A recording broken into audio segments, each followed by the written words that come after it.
तो चलिए अब हम देखते हैं कि वास्तविक संख्या को समझने के लिए हमें पहले किन किन चीज़ों की जानकारी होनी चाहिए। तो ये हमारा क्या है, क्लास 10 का एनसीईआरटी बुक है और वास्तविक संख्या क्लास 10। अब देखिए पहले हम जानेंगे संख्याओं का परिचय, जैसे परिमेय संख्या क्या होता है, अपरिमेय संख्या क्या होता है, वास्तविक संख्या क्या होता है, सम संख्या, विषम संख्या, भाज्य संख्या, अभाज्य संख्या, इन सभी संख्याओं के बारे में इन डिटेल हम बात करेंगे। उसके बाद हम नेक्स्ट जो वीडियो होगा उसमें हम बात करेंगे यूक्लिड विभाजन एल्गोरिथम विधि से मौसा निकालना।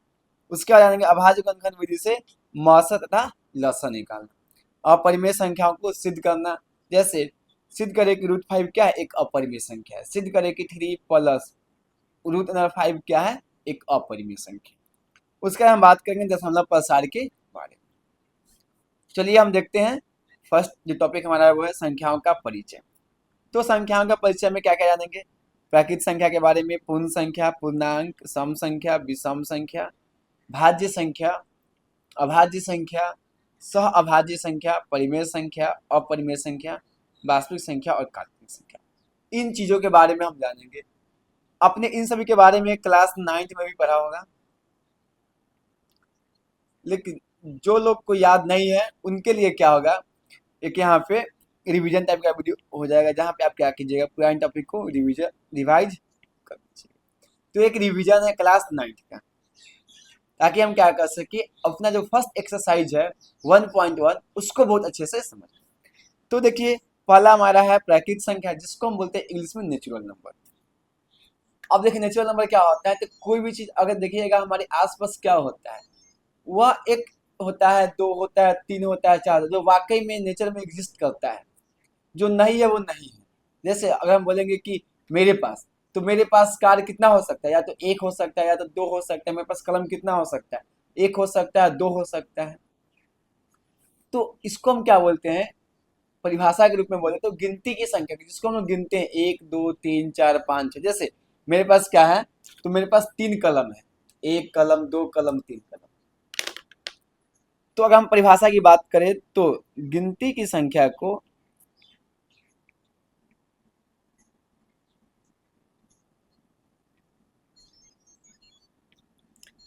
गिनती की संख्या को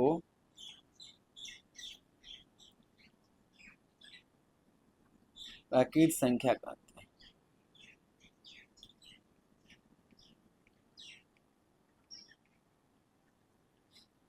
अब देखिए गिनती में क्या होता है, तो 1 2 3 4 5 6 इस तरीके से आगे जाते जाता है। अब देखिए इसको दर्शाने की बात करें तो इसे एन से दर्शाया जाता है, मतलब क्या होता है, कैपिटल एन से, कैपिटल एन से दर्शाया जाता है।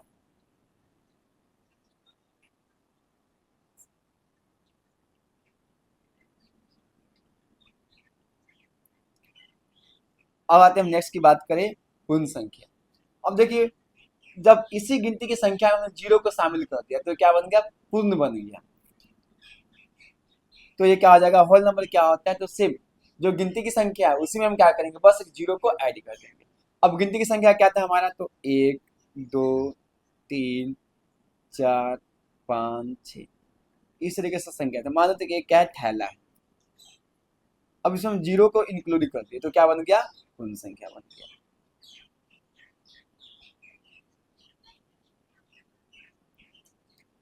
क्या बोलते हैं इसको, हम लिखते हैं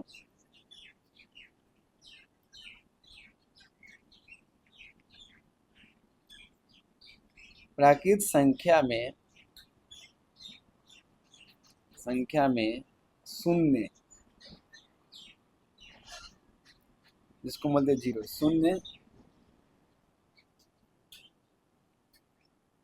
शामिल करने पर बनी संख्या को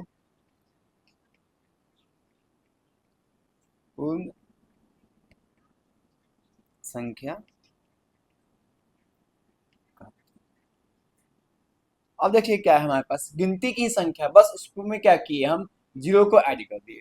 तो गिनती की संख्या क्या थी, पर की संख्या 1 2 3 4 5, इस तरीके से जाते जाएगा।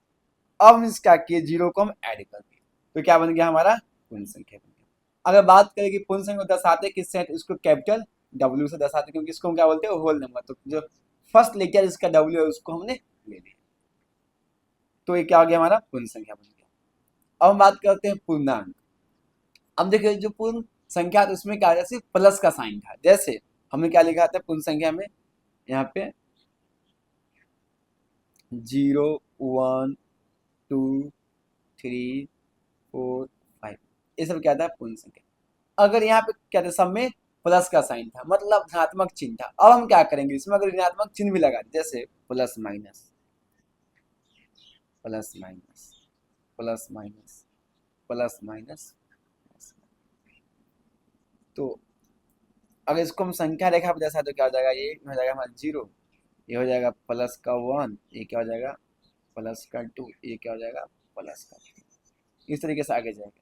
ए माइनस का 1, ए माइनस का 2, ये क्या हो जाएगा माइनस का 3, और ये क्या हो जाएगा माइनस में जाएगा। मतलब धनात्मक और ऋणात्मक संख्याओं के समूह को क्या बोलते हैं हम लोग, पूर्णांक। तो यहाँ पे आप लिख सकते हैं धनात्मक तथा ऋणात्मक पूर्ण संख्याओं के समूह। तो देखिए क्या है, एक इधर धनात्मक पूर्ण संख्या होगी, ये क्या होगा ऋणात्मक पूर्ण, लेकिन उसमें क्या होगा, जीरो भी शामिल होगा। मतलब धनात्मक प्लस ऋणात्मक प्लस क्या होगा, जीरो को शामिल करने से जो संख्या बनेगा उसको हम क्या बोलेंगे, पूर्णांक बोलेंगे। इसको बोलते हैं इंग्लिश में इंटीजर्स। और हम देखते हैं सम संख्या। देखिए सम संख्या क्या होता है, तो हम सब जानते हैं कि जो संख्या दो से विभाजित हो जाए। लेकिन यहाँ पे एक और नया डिफिनेशन हम ऐड करेंगे, दो से पूर्णतः विभाजित होने वाली संख्या। मतलब पहला जो परिभाषा हो जाएगा वो क्या हो जाएगा, वैसी संख्या जो दूसरे का पूर्णतः विभाजित है। पूर्णतः मतलब क्या है, मतलब कि वहां पे कोई भी जो शेषफल है वो नहीं है। जैसे अगर हम चार को चार से को हम डिवाइड करते हैं दो से, हम क्या करते हैं, चार को डिवाइड करते हैं दो से, तो यहाँ पे शेषफल कितना आएगा, दो दूना चार, दो मत में एक चार क्या होगा, पूरी तरह से विभाजित हो जाएगा। शेषफल कितना आ गया, जीरो आ गया। सेम चीज अगर हम करें 20 को दो से, तो यहाँ पे कितना आ जाएगा, दस दूना 20, मतलब शेषफल कितना आ रहा है, जीरो आ रहा है। तो हम बोल सकते हैं कि वैसी संख्या जिसको दो से भाग देने पर शेषफल जीरो आए वो क्या हो जाएगा, हमारा सम संख्या। तो हमें क्या कर सकते हैं, नया परिभाषा को भी ऐड कर सकते हैं, दो से पूर्णतः विभाजित होने वाली संख्या, होने वाला क्या, जहाँ पे शेषफल जीरो हो जाए, या इसको लिख सकते हैं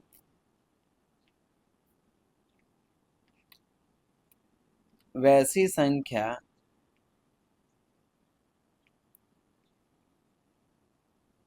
जिसमें दो से भाग देने पर शेषफल जीरो, या इसका बोल सकते हैं शून्य, शेषफल क्या हो, जीरो या शून्य प्राप्त।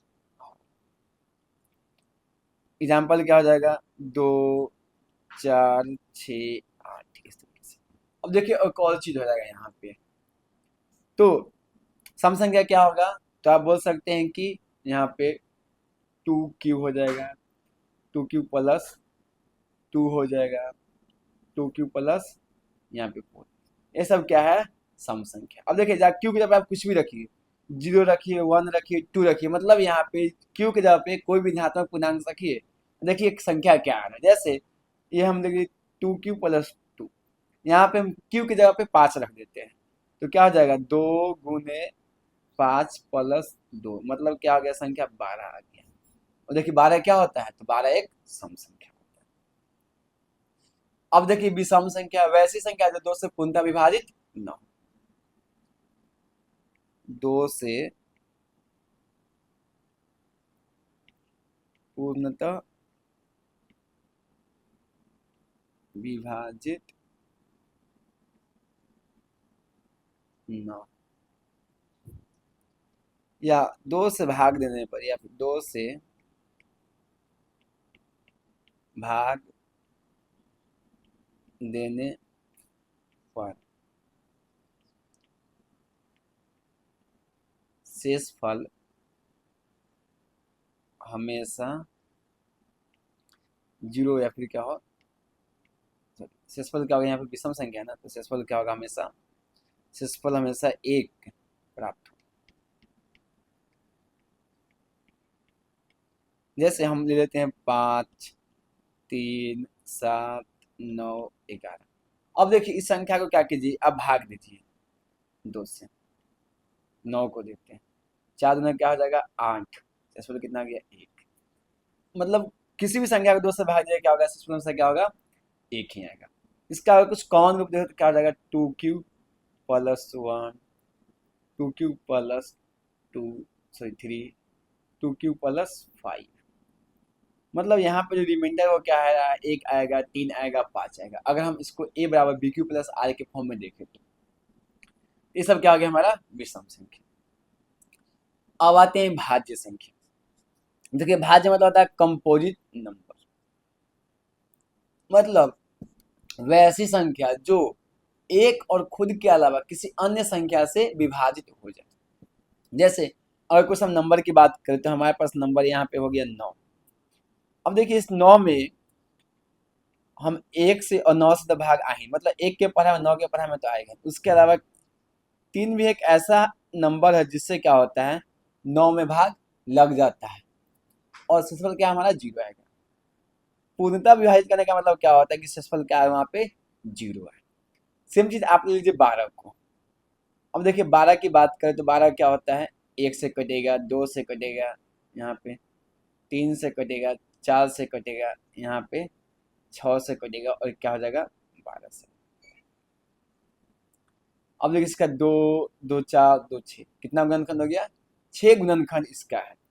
तो जिसका गुणनखंड 2 से अधिक हो, यहाँ भी क्या है 2 से अधिक है, यहाँ भी क्या है 2 से अधिक है, तो क्या होगा हमारा भाज्य संख्या होगा। तो इसको अगर हम परिभाषा में लिखो तो इसको इस तरीके से लिख सकते हैं,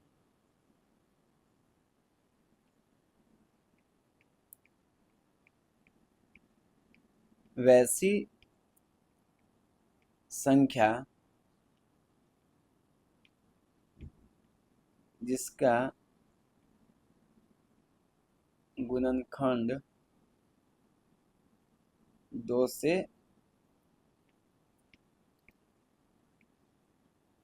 अधिक हो। अब देखिए जैसे यहाँ पे हम ले लेते हैं 4 ले लिए, 6 ले लिए, 9 ले लिए, 12, 15, 21, 27।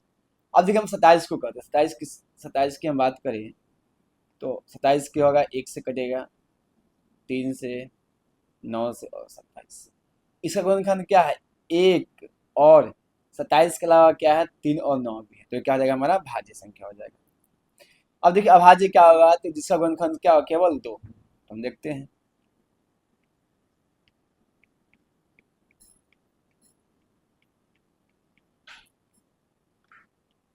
जिसका गुणनखंड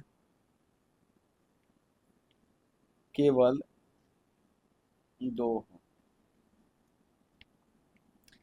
1 तथा स्वयं। मतलब ऐसी संख्या जिसका गुणनखंड क्या हो सिर्फ 2 ही हो, या तो 1 होगा या तो वो क्या होगा वो खुद होगा, तो इसी संख्या क्या बोलते हैं हम अभाज्य संख्या बोलते हैं। जैसे हम मान लेते हैं 7। अब देखिए 7 का गुणनखंड क्या क्या होगा, तो या तो 1 होगा या तो 7 होगा। मतलब 7 किस किस से कटेगा, तो 7 1 से कटता है या फिर क्या करता है 7 खुद से कटता है। 5 की बात करें तो 5 क्या होगा 1 या तो 5, और हम 2 की बात करें 2 क्या होगा 1 से नहीं तो 2 से।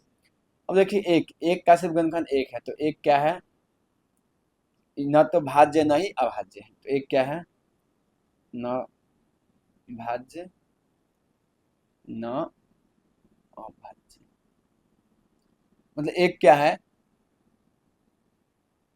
एक न तो भाज्य है और न ही क्या है अभाज्य संख्या, मतलब एक क्या है, न तो भाज्य है न ही अभाज्य संख्या। ऐसे अगर दो की बात करें, दो क्या है, एक सम संख्या भी है और क्या है भाज्य संख्या भी है। दो क्या है, एक ऐसा है जो सम भी है और क्या है अभाज्य भी है।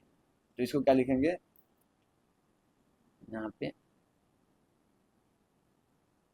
सम अभाज्य संख्या, सम भी और क्या है अभाज्य संख्या भी। अब हम बात करते हैं स अभाज्य संख्या। तो वैसी दो संख्या है जिसका क्या हो यहाँ पे HCF एक हो, वैसी दो संख्याएं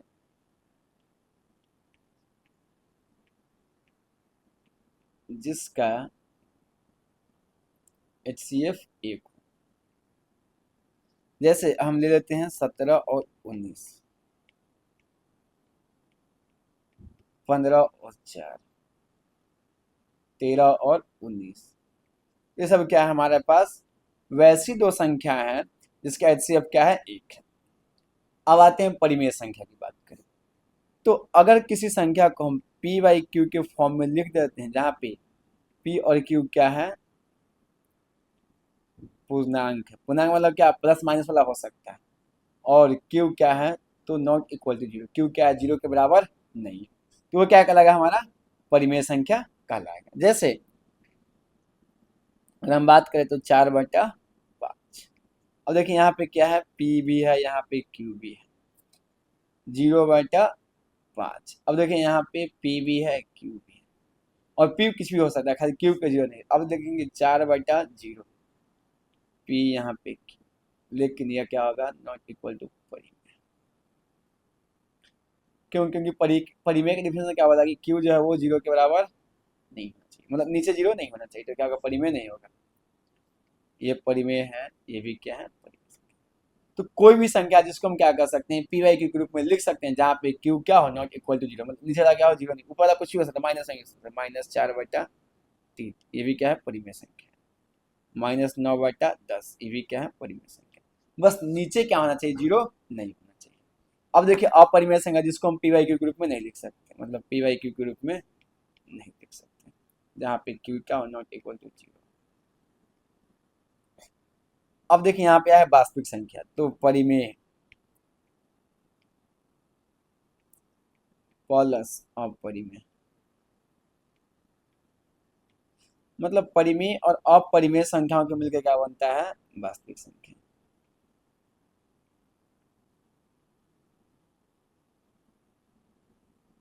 अब देखिए अपरिमेय संख्या कुछ एग्जांपल की बात करते हैं, यहाँ पे क्या हो जाएगा, तो यहाँ पे √5, √2, √2 ये सब क्या है अपरिमेय संख्या यहाँ पे।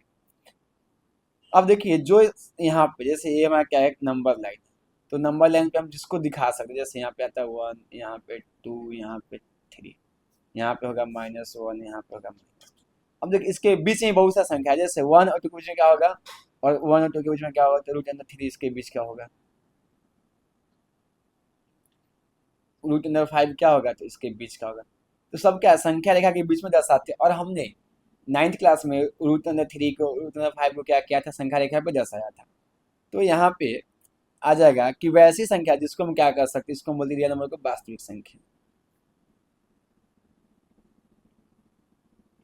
वास्तविक संख्या मतलब वैसी संख्या जिसको हम क्या कर सकते हैं संख्या रेखा पे दर्शा सकते। देखिए अब संख्या रेखा पे हम क्या किया इसको दर्शाएंगे, होल नंबर हो गया, मतलब पूर्ण संख्या हो गया, पूर्णांक हो गया, प्राकृत संख्या, यहाँ पे परिमेय संख्या होगी, यहाँ पे क्या होगी अपरिमेय संख्या, तो इन सभी के समूह क्या बोलते हैं रियल नंबर। तो अगर हम यहाँ पे बात करें रियल नंबर में क्या क्या आता है, तो रियल नंबर में आपका वो सारी संख्या आ जाता है। जैसे हमने जितना संख्या की बात की, जैसे आपका प्राकृत संख्या हो गया, आपका पूर्ण संख्या हो गया, आपका पूर्णांक हो गया,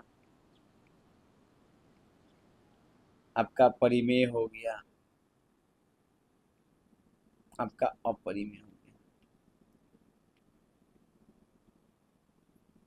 ये सब के अपरिमेय, इस सब को मिला के क्या बनता है हमारा, इन सभी को मिला के क्या बनता है हमारा, तो इन सभी को मिला के बनता है हमारा वास्तविक संख्या।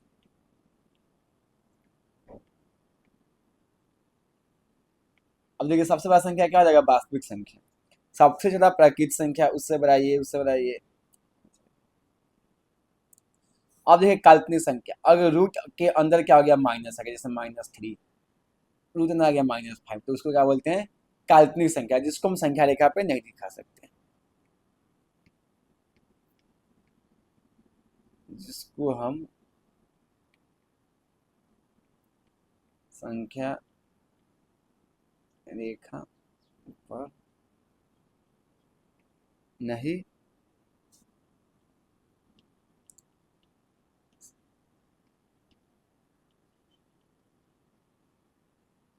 जिसको हम संख्या रेखा पे नहीं दर्शा सकते।